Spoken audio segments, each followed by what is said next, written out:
Pengertian perdagangan internasional. Coba kalian perhatikan gambar berikut ini. Kegiatan menurunkan barang di pelabuhan yang berasal dari negara lain merupakan bagian kegiatan perdagangan internasional. Masih ingatkah kalian tentang perdagangan antar negara yang sudah kalian pelajari di kelas 8? Perdagangan tidak hanya dilakukan dalam suatu negara, tetapi ada juga yang dilakukan antar negara. Tidak ada negara yang dapat menghasilkan kebutuhan sendiri. Misalnya, Amerika sebagai negara superpower tidak mampu memenuhi kebutuhan negara sendiri karena ada barang-barang tertentu yang tidak mereka hasilkan. Amerika tidak dapat memproduksi minyak sehingga mereka membeli minyak dari negara Timur Tengah dan sebaliknya negara Timur membutuhkan barang dari negara lain. Tidak ada negara yang dapat memenuhi kebutuhan negaranya sendiri. Barang yang dihasilkan oleh negara yang satu berbeda dengan barang yang dihasilkan oleh negara lain. Perbedaan inilah yang menimbulkan pertukaran hasil antara satu negara dan negara lain. Perdagangan antar negara terdapat barang-barang keluar dan masuk dari suatu negara ke negara lain. Artinya negara yang kelebihan barang akan mengirimkan barangnya ke negara lain. Mengirimkan atau menjual barang ke negara lain disebut ekspor. Negara pelaku ekspor disebut eksportir. Dan jika suatu negara kekurangan barang kebutuhan untuk memenuhinya memerlukan barang dari negara lain. Masuknya barang dari negara lain ini disebut impor. Negara pelaku impor disebut importir. Dengan demikian dalam perdagangan antar negara terdapat arus barang keluar dan arus barang masuk. Secara tidak langsung dalam perdagangan antar negara terjadi tukar-menukar barang antar negara. Tukar-menukar barang antar negara ini dilakukan dengan perantaraan uang.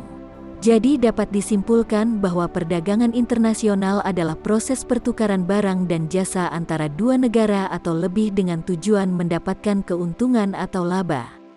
Bagaimana dengan perdagangan dalam negeri? Apakah perdagangan dalam negeri juga merupakan pertukaran barang dan jasa?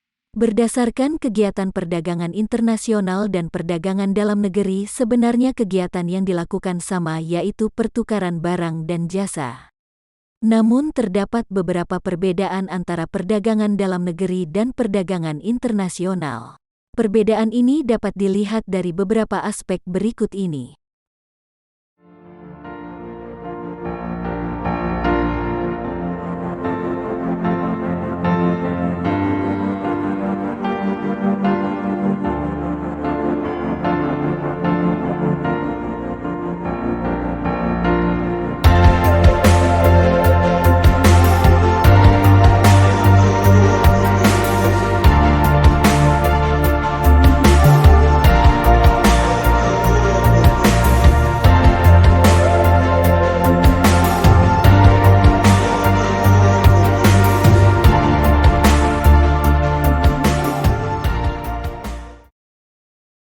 Dua, faktor yang mendorong terjadinya perdagangan internasional.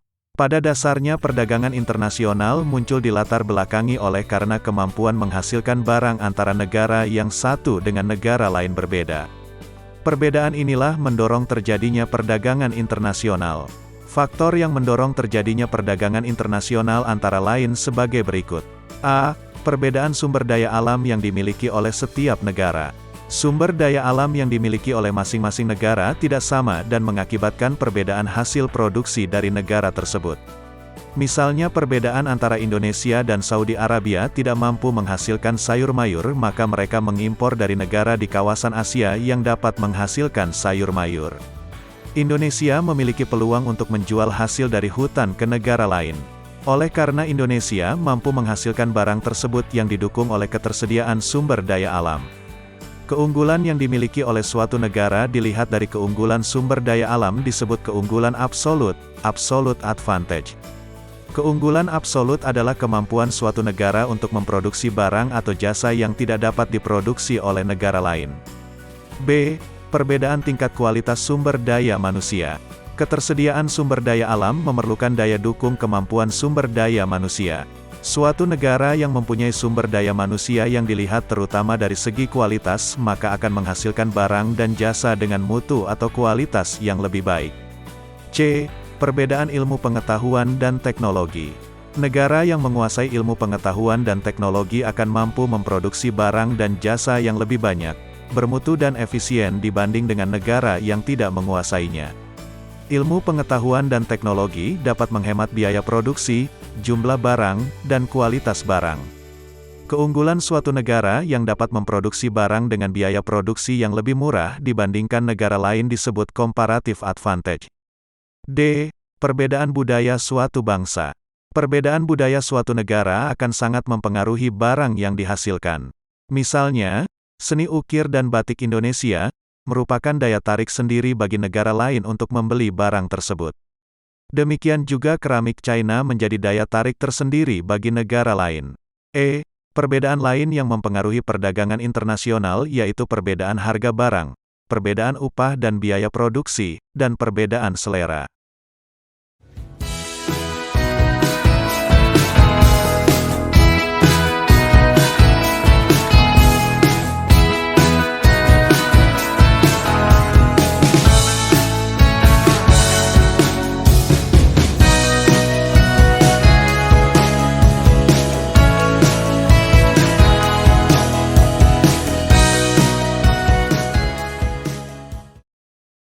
Tiga. Manfaat dan hambatan perdagangan internasional.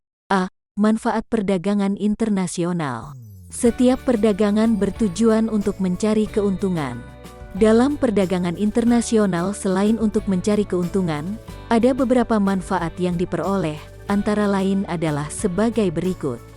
1. Setiap negara dapat memenuhi kebutuhan akan barang dan jasa. 2. Setiap negara dapat menciptakan spesialisasi produk yaitu membuat barang produksi yang khusus yang memiliki ciri khas yang tidak dapat dihasilkan oleh negara lain. 3. Penduduk dari negara yang melakukan perdagangan akan mendapatkan barang dengan mudah dan harga murah. 4. Mendorong kegiatan produksi. Setiap negara berusaha memperluas pemasaran barang hasil produksi. Apabila pemasaran semakin luas, maka produksi dapat ditingkatkan sehingga permintaan terpenuhi. 5. Setiap negara dapat meningkatkan hubungan persahabatan antar negara. 6. Kegiatan produksi dapat meningkatkan sehingga perusahaan bertambah maju dan membuka kesempatan kerja. 7. Pendapatan negara meningkat melalui perolehan devisa hasil ekspor. 8. Mendorong kemajuan ilmu pengetahuan dan teknologi karena masing-masing negara ingin meningkatkan kualitas dan kuantitas barang. 9. Mendorong pertumbuhan ekonomi dan menyerap banyak tenaga kerja sehingga dapat mengurangi pengangguran. B. Hambatan perdagangan internasional. Di samping manfaat yang dapat diperoleh dari perdagangan internasional, ada beberapa hambatan yang terjadi dalam perdagangan internasional. Hambatan perdagangan internasional menyangkut harga barang luar negeri lebih murah dari hasil produksi dalam negeri, bea masuk yang tinggi, adanya proteksi, adanya kuota, adanya peraturan, dumping, pertentangan politik, dan peperangan. Kebijakan pemerintah untuk melindungi produksi dalam negeri merupakan hambatan perdagangan internasional. Kebijakan untuk melindungi produk dalam negeri disebut proteksi.